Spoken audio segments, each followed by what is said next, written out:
her job is done። የኔ እናት ስራዋ ጨርሳለች። እኔ ነኝ የራሴን ህይወት የምመራው፣ የኔ ልጆችን የማሳድገው፣ የኔ ሚስትን የማኖረው፣ ምንም ብለው እኔ ነኝ። ምንም እሷ የምታደርገው ነገር የለም። ናትን ኢቭን በምድር ብትሄድ ዓለምን ሰማይና ምድርን የፈጠረ አምላክን የአብ ልጅ ሁሉ ማድረግ የሚችልን አጋዥ ገናዥ ያስፈልገዋል ብላችሁ ግግም ያላችሁት እናንተ ናችሁ። ግግም አጋዥ ገናዥ ይፈልጋል፣ ለብቻው ያድናል እያልኩ ነው። የአብ ልጅ ያድናል። ኢየሱስ ጌታ ነው። ሲምፕል። ሁሉንም ይችላል ይችላል። ለምንድን ነው ለክርክር? ይኸው ክርስቶስ ሳምራ ከሲኦል 10,000 ሰው ይዛ ወጣች። 78 ነፍስ የገደለውን አቡነ ምናምን የሚባሉ አብሬ ሲኦል እገባለሁ እሱን ገነት ካላስገባው ብለው መጡ። ለምን ይሄን ያህል ተረት ተረት አስፈለገን? እኛ ኦርቶዶክሶች ያስፈልገናል ወይ? ተረት ያስፈልገናል? ወወዘ ወይዘ ክርስቶስ ብቻውን እንደሚያድን መጽሐፍ ቅዱስ እየተናገረ ብቻው በአብ በቀር በማን በቀር ነው የሚለው። በአብ በቀር ሌላ መድኃኒት የለም።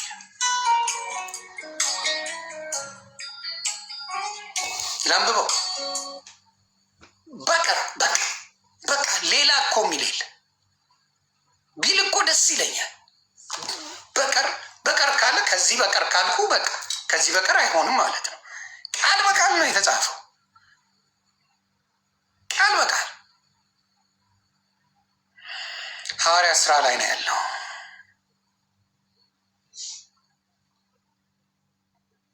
አይ ቲንክ 4:12 ይመስለኛል። 4:12 የሐዋርያ ስራ ምዕራፍ 4 ቁጥር 12 ምን ይላል? መዳን በሌላ በማንም የለም።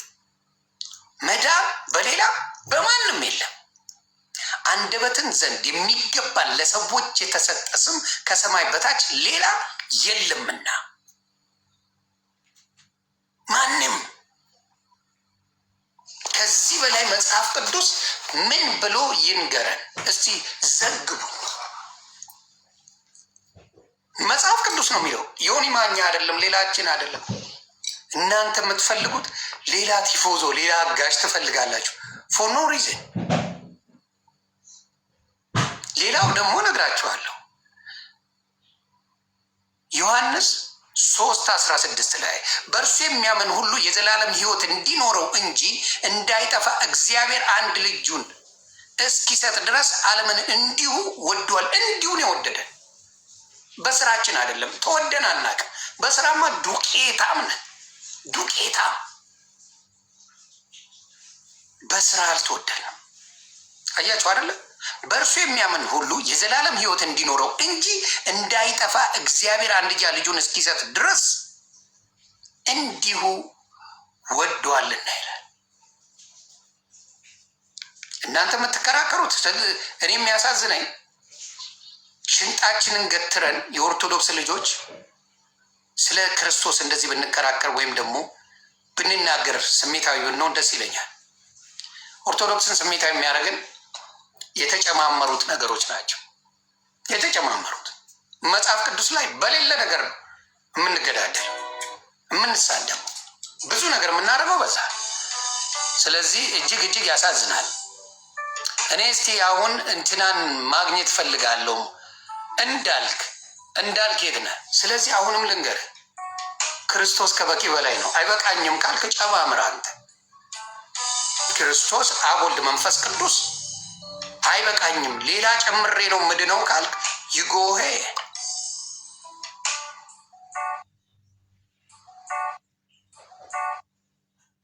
ነው ብለው ታፍነን ነው እንገፋለን። አንተ ግን ግፋ ልጃችን። ታፍነናል። ፈጣሪ ምስክር፣ ታፍነናል።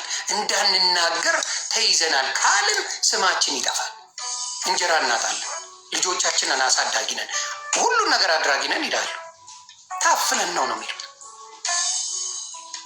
የኦርቶዶክስ አባቶች በጣም ብዙ አሉ የታፈኑ። የኦርቶዶክስ ወንድምና እህቶች በጣም አሉ የታፈኑ፣ ይህን ነገር እንዳይናገሩ። ወንጌል የመዳን ቀን ዛሬ ነው። ኢየሱስን መስበክ ወንጀል የሆነባት ቤት ሆናለች ኦርቶዶክስ። ስለ ኢየሱስ ብቻ ስታወራ ደሙ የሚፈላው የእኛ ቤት ሆኖ ተገኝተዋል። የሚበሽቅብህ፣ የሚበሳጭብህ፣ የሚሰድብህ ኢየሱስ ጌታ ነው ስትል በሌላ የሚበሳጭ አላየሁ። ደሙ ነው የሚፈላው። የተነጠቀ ይመስለዋል። አንተ መናፈቅ ይልሃል እንጂ አሜን የሚል የለም።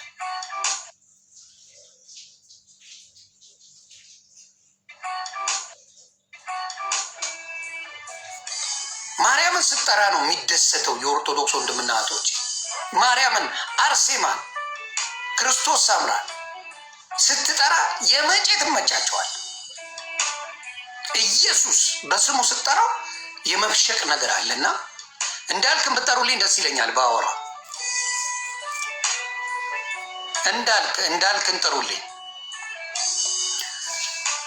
እስከዛ ጥያቄ የምትጠይቁኝ ካለ አንሚዩት አደርጋለሁ። አንዳንዶቹም የማይገባ ነገር ስላሉ ነው የሚናደዱትም። ይሄኔ አረቄ እየጠጣ የሚሰማኝም አለ የሚሰድበኝ። ክበሩልኝ። ኮፒ ሊንክ ላደረጋችሁ ወንድምናቶቼ፣ ላዳመጣችሁ፣ አይታችሁ የመሰላችሁን መቀበል መብታችሁ ነው። ኢየሱስን መስበክ ወንጀለኛ የሚያደርግ ዘመን ላይ ነው ያለ ነው፣ ያውም በኦርቶዶክስ ቤት። አምም አባታችን የተገፉት ይህንን ሰብከው ነው፣ ሌላ ምንም ብለው አይደለም። ሌላ አባት መጡ። ሌላ አባት ከዚህ በፊት ብለው ተሰድበው ተባረው ነበረ። እኚህ አባትን ላምጣቸው። እኚህ አባት ሙልጭ ተደርገው የተሰደቡ አባታችን ናቸው። መጀመሪያ የተናገሩት እኚህ አባት ናቸው። ላምጣና ላሰማችሁ። በጣም ድንቅ አባት ተናግረው ተሰድበው ተሞልጨው ከቤተ ክርስቲያን እንዳያስተምሩ ተደርገው ነበረ። ወድስ ፋዘር ይኸው እኚህ አባት በደቡብ ዓለም ሄዳ ነው። ሌላ ተባባሪ አለው ከክርስቶስ ውጭ። እኛ አባት በቀጥታ አባረዋቸው። ይሄ ምስክርነት ነው። አንድ መድኃኔ ዓለም ነው ያለው አይደለም እንዴ? በመሰረቱም ደግሞ ድነተ ዓለም የተፈጸመው ድነተ ዓለም ማለት የሰው ድነት ማለት ነው። ድነተ ዓለም የተፈጸመው በሩቅ ብእሲ ነው ወይስ በአምላክ?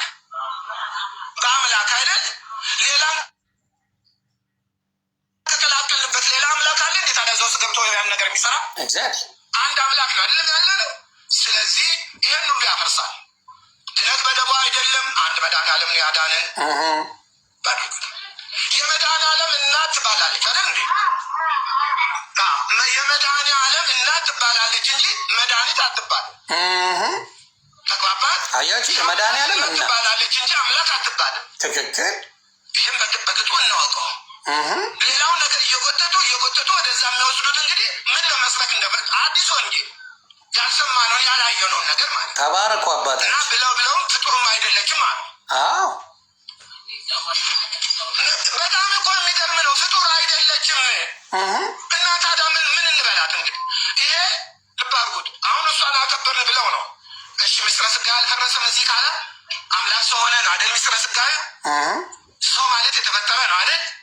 ክርስቶስ እንግዲህ ሰው ከተፈጠረ ሰው ያንን ስጋ ወስዶ እኔም ፈጥሮ ተዋህዶ ሰው ካልሆነ ከሌላ ከሆነ እንዴት ሰው ሆነ ማለት እንችላለን? ኤግዛክትሊ። ይሄ ሁሉ ክብር እንዳይመስለን፣ ይሄ ሁሉ መውደድ እንዳይመስለን እናስተውል። በዚህ ላይ ነው እንግዲህ አሁን ምናልባት ገብታችሁን ታገኙ ይሆናል፣ ላይ ገብታችሁ ታገኙ ይሆናል። ቅድመ ዓለም ነበረች ብሏል። ርዕሱን ቅድመ ዓለም ነበረች አሉ። በፍጹም በነገራችን ላይ ቅድመ ዓለም ነበረች የሚሏት ቅድስት ድንግል ማርያምን ነው። ከዓለም በፊት ነበረች ብለው እየጻፉ ነው። በጣም ያሳዝናል። እኚህ አባት እጅግ ይባረኩ፣ ተባረዋል። በነገራችን ላይ ከኦርቶዶክስ ተባረዋል። አባታችን አባረዋቸው። ዓለም ነበረች። ይህንን ቃለመጠይቅ ተደርጎለት ነው ሊቁ ሲናገር አመጣዋለሁ፣ እናገረዋለሁ። እነሱ በዓለም ነው ያሰራጩት እና ምን ተደረገ?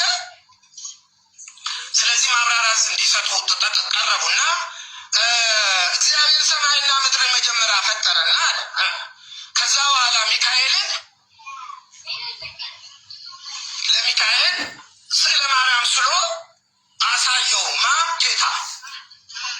ስሙልኝ ለማርያም ስሎ ከዛ በኋላ ይኸው ልጅ ያት ብሎ አሳየው። ከዚህ በኋላ አዳምን ደግሞ ስሎ አዳምን ደግሞ እንዲህ አሳየው አለ።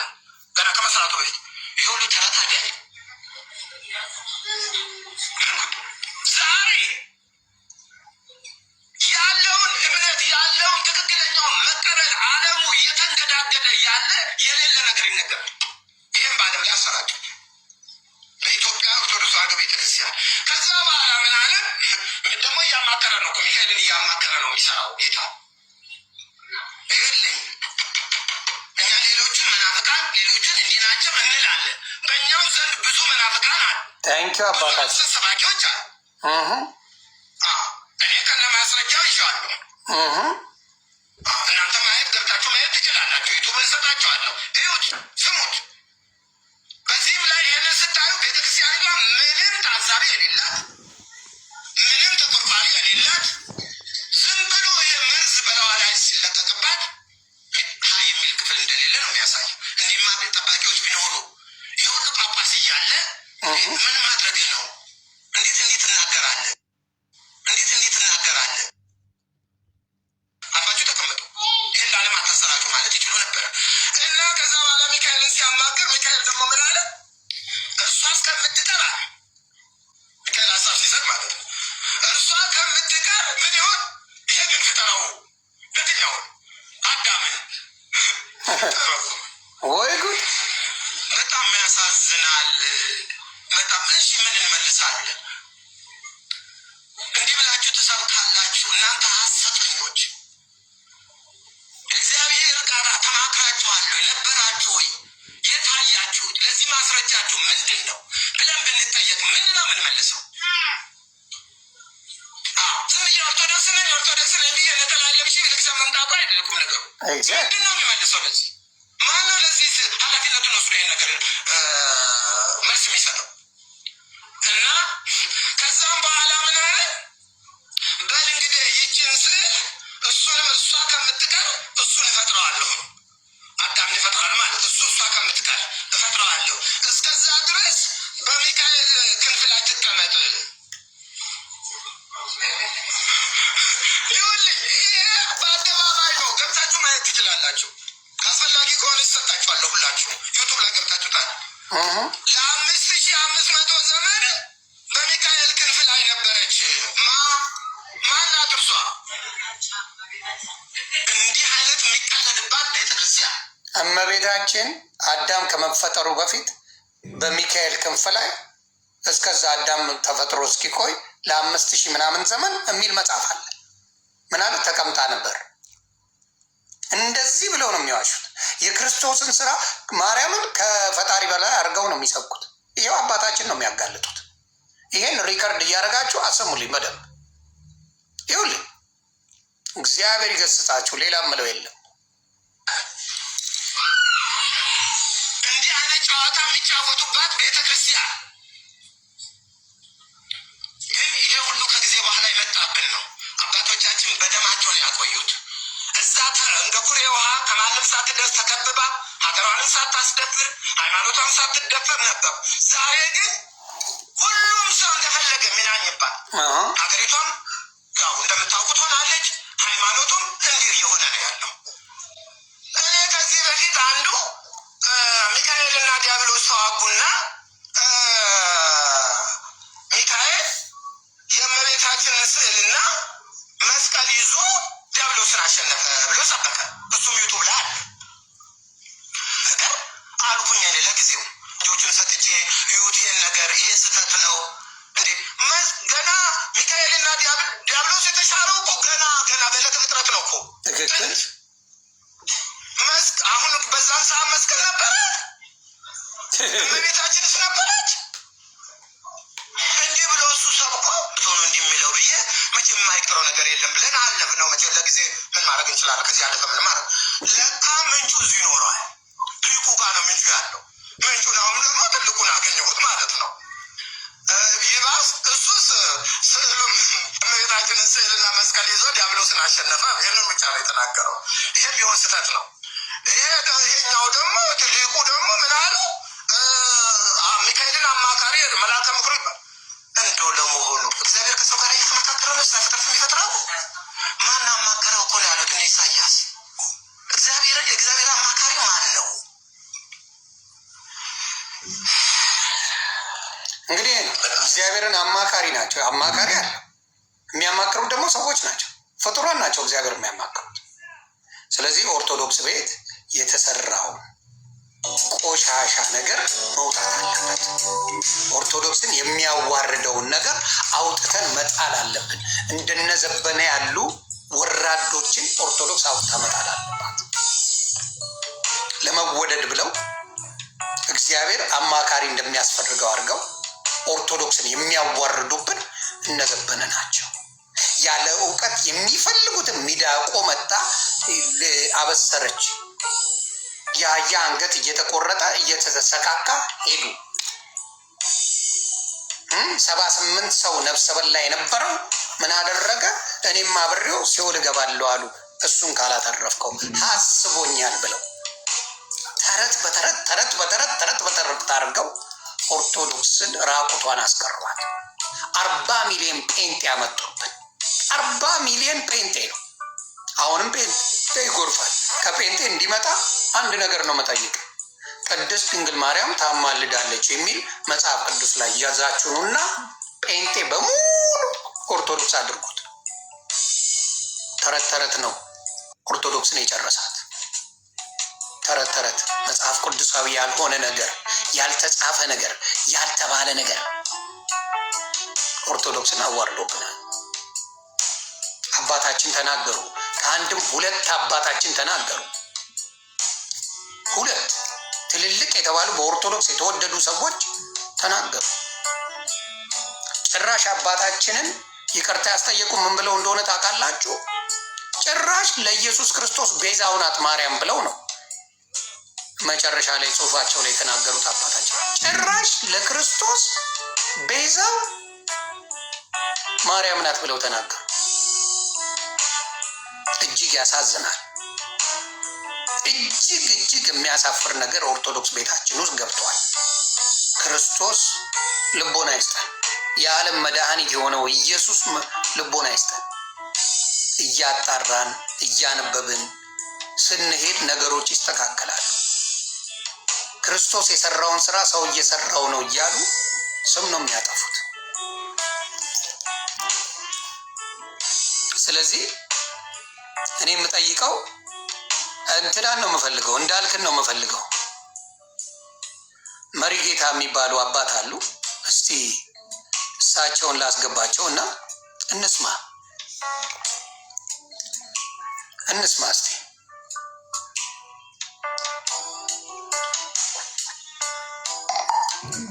ኮፒ ሊንክ ቤተሰብ ኦርቶዶክስን ሊያጠፏት ራሳቸውን የፈለጉት ራሳቸው ለሆዳቸው ሲሉ ኦርቶዶክስ እንድትጠፋ በጣም እየሰሩ ያሉት የኛው ቤተሰብ ናቸው፣ ሌላ አይደለም። መጽሐፍ ለመሸጥ ሲሉ ምን ለመሸጥ ሲሉ የሚፈልጉትን ጽፈው በሏት ኦርቶዶክስን። እና እስቲ እግዚአብሔር ይሁነን ነው ምለው። እንኳን ደህና መጡ መሪጌታ። ሰላም ነው? እንኳን ደህና ቆየኸኝ ዮኒዬ። ሰላሞት ይብዛ። እስቲ ያዩትን የታዘቡትን ነገር ቢነግሩ። መልካም ነው። እንግዲህ እንደሰማኸው እንዳየነው ምድሪቱ ሁሉ የተንጫጫችው ለምንድን ነው? ብዙ የትምህርት አይነቶች ተላልፈዋል። ብዙ መጽሐፍ ቅዱሳዊ የሆኑ አስተሳሰቦች በመጽሐፍ ቅዱስ በእግዚአብሔር ቃል ያልተደገፈ ከቶ ሊደገፉ ደግሞ የማይገባቸው በርካታ የትምህርት አይነቶች ሲተላለፉ ሰምተናል። ከነ ዶክተር አቡነ ፊልጶስ ጨምሮ የቅድስት ሥላሴ መንፈሳዊ ኮሌጅ ዲን ሆነው እመቤታችን ከሌለች መንፈስ ቅዱስ የለም፣ አብ የለም፣ ወልድ የለም እስኪሉ ድረስ በዚህ ሰዓት ማንም ቢሆን የተናገረ የለም። በእውነት እመቤታችን የነበረችው የዛሬ 2000 ዓመት ትክክል። የዛሬ 2000 ዓመት ከእርሷ በፊት ያለ እርሷ ሳትኖር እነ ሙሴ ነበሩ። እሷ ሳትኖር እነ አብርሃም ነበሩ። እሷ ሳትኖር ነቢያት በሙሉ ነበሩ። ምንም አልጎደለባቸውም፣ ምንም አልሆንም። ስላሴስ ነበሩ እንጂ ቤተ ክርስቲያን እያስተማረች የአብርሃሙ ስላሴ እያለች ማርያም ነበረች እንዴ? ታዲያ ያለ ማርያም አይደለም እንዴ ስላሴ አብርሃም ቤት ገቡ ምንለው? እና በጣም ብዙ ነውር የሆኑ ትምህርቶች እየተላለፉ ነገሩ ቤተ ክርስቲያኒቱ ማርያም ላይ የቆመች ስለሆነች አስተምህሯ ማርያም ላይ የቆመ ስለሆነ እግዚአብሔር ቢሰደብ ኢየሱስ ክርስቶስ ሙስሊሞች አሁን ኢየሱስን ቢሰድቡት ማንም ምንም አይመስላቸው። ሲኖዶሱ ምንም አይመስሉም። እንዲህ እየተሰደበ የራሱ ጉዳይ ነው። ምንም ጉዳያቸው አይደለም። ማርያም ስትነካስ በነገር ሁሉ ማርያም ላይ የቆመ ትምህርት ነው ያላት። ማርያም ላይ የቆመ ትምህርት ነው። መሰረተ ሕይወት ማርያም ወጥንተ መድኃኒት ዘእምቀዲሙ እየተባለ መሰረተ ሕይወት ማርያም የሕይወት መሰረት ማርያም ናት እየተባለ መሰረተ ሕይወት